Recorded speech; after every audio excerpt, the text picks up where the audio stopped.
Dígale que le queda al lado, Dios escribió un libro de mí. Amén. Dígale, Dios escribió un libro de mí. Mire, cuando uno empieza a estudiar el libro de Salmos, y los Salmos es uno de los libros donde el salmista David y los demás salmistas que escribieron expresan su admiración para con Dios, pero expresan también la revelación que ellos tuvieron al conocer a Dios. Y lo que me impacta de este capítulo 39 es que el salmista suelta algo muy fuerte, y es que David dice: mi embrión vieron tus ojos, y en tu libro estaban escritas todas aquellas cosas que fueron luego formadas, sin faltar una de ellas. O sea que todo lo que ocurre alrededor de nuestra vida ya está escrito. Amén. Hay cosas que te van a ocurrir aunque tú no quieras que ocurrirán, porque Dios las escribió, que así tenía que pasar. Ahora bien, David dice: mi embrión vieron tus ojos. ¿Hay alguna mujer embarazada aquí? ¿Hay alguna mujer embarazada aquí? Ahora mismo. No, todas aquí no hay ninguna embarazada. Aleluya. Pero hay alguna que tuvo, la mujer tiene 1 o 2 meses, lo que hay es un embrión. Y el embrión no se sabe si es hombre o es mujer. Aún el embrión, lo único que tiene medio formado es la cabeza, y se empieza a formar lo demás. David dice: mi embrión vieron tus ojos. Cuando no tenía forma, Dios me vio. Porque cuando usted y yo no teníamos forma, y aún cuando uno se convierte, uno viene al Señor y no tiene forma de nada. Uno no sabe qué va a hacer Dios con su vida. Pero aún cuando tú no tienes forma, Dios te está viendo. A su nombre.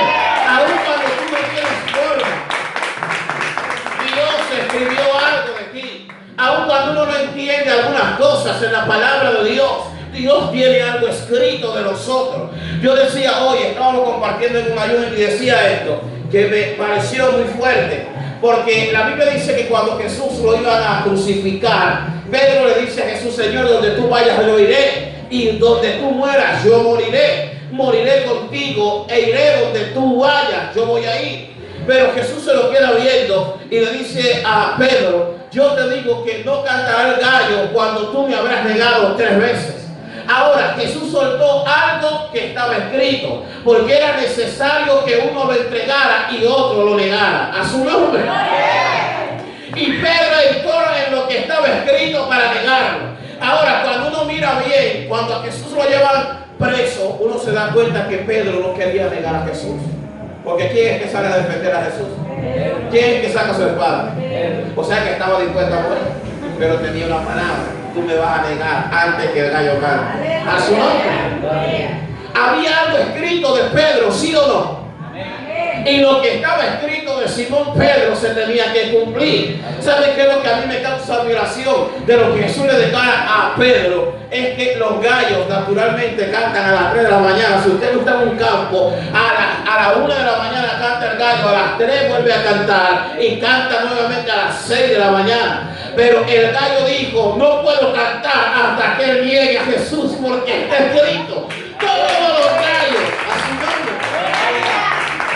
Escuche esto: todos los gallos de la ciudad se quedaron callados hasta que Simón negó a Jesús. Cuando Pedro niega a Jesús, la Biblia dice que el gallo cantó. No solo había un gallo en Israel, había mucho más. Todos los gallos que empezaron a cantar, anunciando que lo que estaba escrito se había cumplido.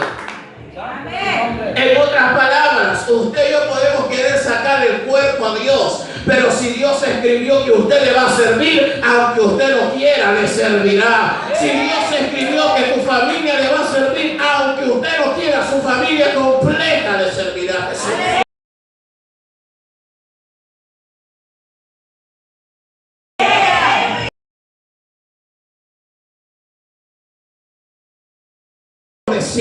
Usted sabe por qué David escribe y dice: mi embrión vieron tus ojos, y en tu libro estaban escritas todas aquellas cosas que fueron luego formadas. Porque Saúl lo estaba persiguiendo para matarlo, Saúl lo estaba persiguiendo para quitarle la vida, y él estaba en una cueva, la cueva de Adulán, que yo le llamo la cueva de la preparación. Porque en Adulán vinieron los endeudados, los maltratados, los afligidos, los que nadie los quería. Pero de la cueva de Adulán no salieron afligidos, no salieron endeudados, salieron generales. A su nombre. Porque había un hombre que había escrito algo de él. Ahora le decía al principio que un embrión no tiene forma, pero aun cuando el embrión no tiene forma, Dios lo forma. David dice: en entretejido, en lo más oculto, en lo profundo fui formado. Porque todos aquí fuimos formados en el vientre. Amén. ¿Quién aquí se formó afuera del vientre? Todos fuimos formados en el vientre. Y se cree que lo más oscuro que tiene una persona que puede estar es en el vientre, porque en el vientre no se ve nada. Por eso que cuando se hace la ecografía, lo que uno ve es como que algo negro. Ahora que ya hay 3D. Y yo le quiero soltar algo en esta noche. En medio de la oscuridad, muchas veces donde uno no ve nada, donde usted no ve salida, ahí Dios lo está formando. Usted no está aquí todavía. En medio de la oscuridad, Dios te está formando. Porque cuando uno no ve nada, es donde Dios se está formando nuestra vida. En lo más profundo, allí en medio de la oscuridad, en medio de la nada, en medio donde no hay esperanza. Usted no está aquí todavía.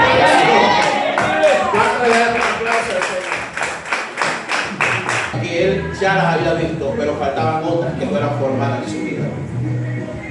Aunque Dios haya hecho cosas en tu vida, hay cosas que todavía Dios no ha formado en ti.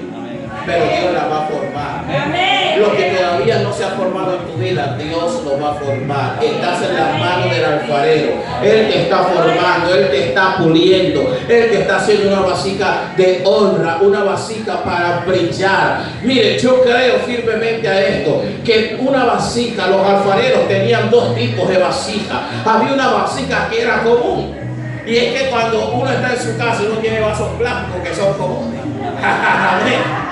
Es común que usted se tome su jugo en su vaso plástico, pero hay unos vasos que están allí en el buffet que solo salen cuando llega una visita importante a su nombre. Hay unos vasos que son especiales. Amén. Hay unos vasos que solo se lavan cuando una visita llega. Para ser usado en un momento específico. En otras palabras, Dios te está preparando para ser usado en un momento específico. Ahora, la Biblia declara que el alfarero tenía algo en singular, y es que había unos vasos que, como que los tenía en una cueva, nadie los conocía, estaban allí, estaban ocultos. Pero cuando llegaba un comprador que sabía de calidad, él le sacaba los vasos que estaban en oscuridad y le decía: mira, te quiero presentar esta obra, porque eran vasos costosos. Y yo le quiero decir que hay una generación que Dios las está reservando porque son costosos, para ponerla en este tiempo a brillar. No, hay vasos que solo Dios ha reservado para un momento específico. Mire, hoy se habla de que era el último modelo. Era 2017, amén. Era lo último, porque nadie lo había montado. Amén. Y la Biblia dice que cayeron también a la madre, porque representaba dos generaciones. Y yo le quiero soltar algo. Mire, de repente hay cosas que Dios va a hacer contigo, pero hay otras cosas que la hará con tu hijo. Amén. Pero tu hijo necesita de ti. Amén. Se lo voy a repetir otra vez. Tu hijo necesita de ti. Amén. La generación que se está levantando necesita de nosotros. La Biblia dice que cayeron al pollino con su madre. ¿Y usted sabe por qué? Porque cuando Jesús lo montara, el pollino se iba a tranquilizar, porque al lado veía a su madre. Al lado veía que su madre estaba con él y no se le iba a revelar. Hoy se necesita que la generación que está allá enseñe a la generación que viene a servir a Jesús. Su nombre. Que se está levantando a servir al Señor. Aleluya. Y dice la Biblia que cuando ellos lo fueron a buscar, como Jesús lo dijo, le preguntaron: ¿por qué están haciendo esto? Los discípulos dijeron: es que el Señor lo necesita. Y nadie dijo nada, porque el Señor es Rey, el que gobierna lo necesita. No hubo una palabra. Pero lo tremendo es que cuando Jesús entra a Jerusalén, la Biblia dice que empiezan a adorar a Dios y empiezan a decir: Hosana, bendito el que viene en el nombre del Señor. Pero quienes están bendiciendo el nombre de Jesús son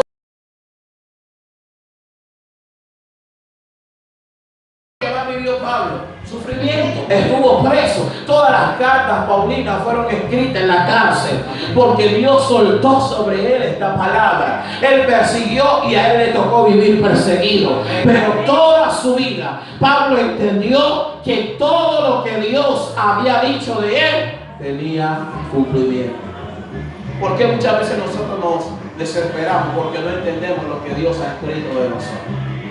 Ahora, la pregunta es, ¿cuándo yo sé lo que Dios escribió de mí? La única manera de yo saber lo que Dios escribió de mí es que me den una palabra profética. Amén. No hay otra cosa. Cuando Dios me dice, y te usaré en esto, yo entiendo que es el propósito de Dios para mi vida. Y que sea, porque el rey no monta un pollino, el rey monta un caballo blanco, porque es el que va al frente de la batalla, pero este entró en un pollino. Pero ellos no habían leído Zacarías. Zacarías dice que él entraría en un pollino. ¿Por qué? Porque el pollino representaba humildad. Representaba que venía a traer reconciliación. Uno de los animales que uno ve como más manso es el burro. Usted lo ve como usted ve la carne y usted dice, no, este animal no mata ni una boca. Su mano. Y él entró en son de paz. Pero Apocalipsis capítulo 19, versículo 11, dice la Biblia que Juan vio a uno que estaba sentado y que venía en un caballo blanco, y el que lo montaba tenía escrito Rey de Reyes y Señor de Señores.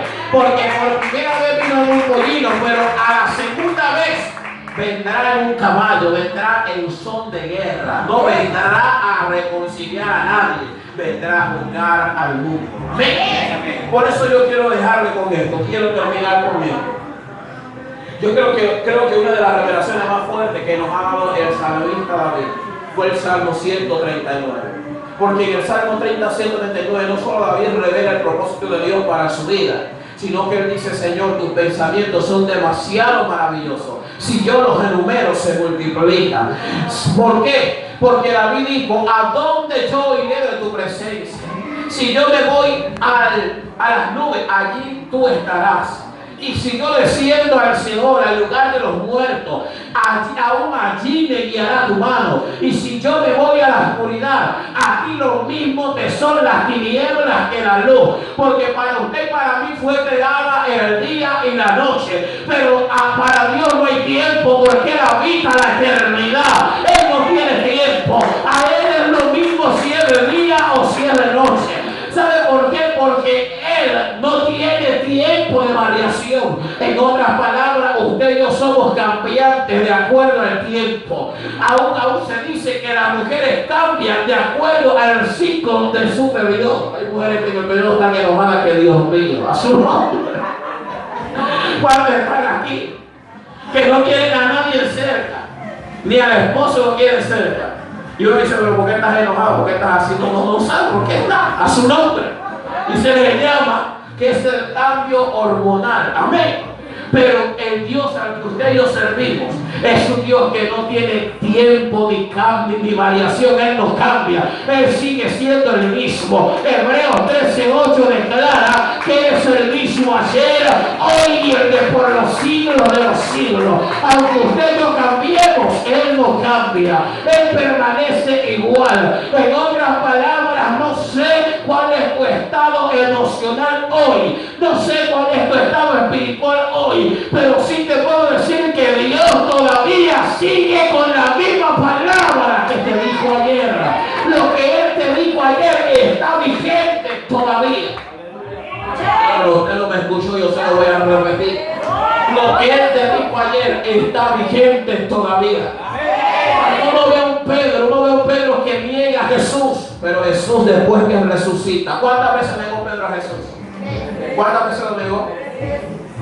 Y cuando Jesús resucita, las primeras que lo ven es María Magdalena, Marta, son las mujeres que ven a Jesús. Y se cree que María, su madre, también estaba ahí. Y la Biblia dice que cuando ellas lo van a tocar, Jesús le dice, no me toquen. Vayan a mis hermanos y díganle que lo veo en Galilea. A su nombre. Y dice la Biblia que mientras ellas iban caminando, iban dos hombres, dos de los discípulos que iban camino a Emmaus. Dice la Biblia que Jesús empezó a hablar con ellos y empezó a citarle las escrituras. La palabra declara que ellos sentían que su corazón ardía. Ellos sentían que el que iba caminando con ellos era el Señor y no se atrevían a preguntarle nada. La palabra dice que llegaron a un cierto lugar, tomaron los pescados, los asaron y él levantó las manos y dio gracias y se desapareció. Y ellos dijeron, no era el Señor que estaba aquí. Pero dice la Biblia que cuando llegó, al primero que le habló fue a Simón. No lo llamó Pedro.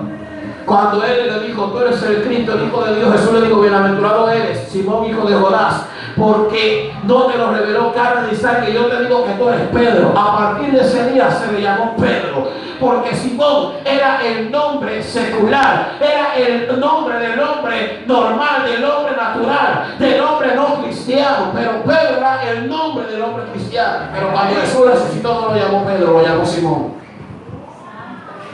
Yo no sé si ustedes están aquí. Dígale que de cada lado lo llamó Simón. Libro de Juan, capítulo 22. Cuando Jesús resucita, Jesús le dice, Simón, hijo de Jonás, ¿me amas? Y Simón le dice, Señor, te amo. Y Jesús le dice, apacienta mis ovejas. Por segunda vez le dice, Simón, hijo de Jonás, ¿me amas? Él dice, Señor, te amo, apacienta mis cabritos. No solo le dio ovejas, le dio cabritos también. Por tercera vez le dice, por eso es que en la iglesia también hay ovejas y hay cabritos, a su nombre, a su nombre. Por tercera vez le dice, Simón, hijo de Jonás, ¿me amas? Y él dice, Señor, tú lo sabes todo. Dice que se entristeció.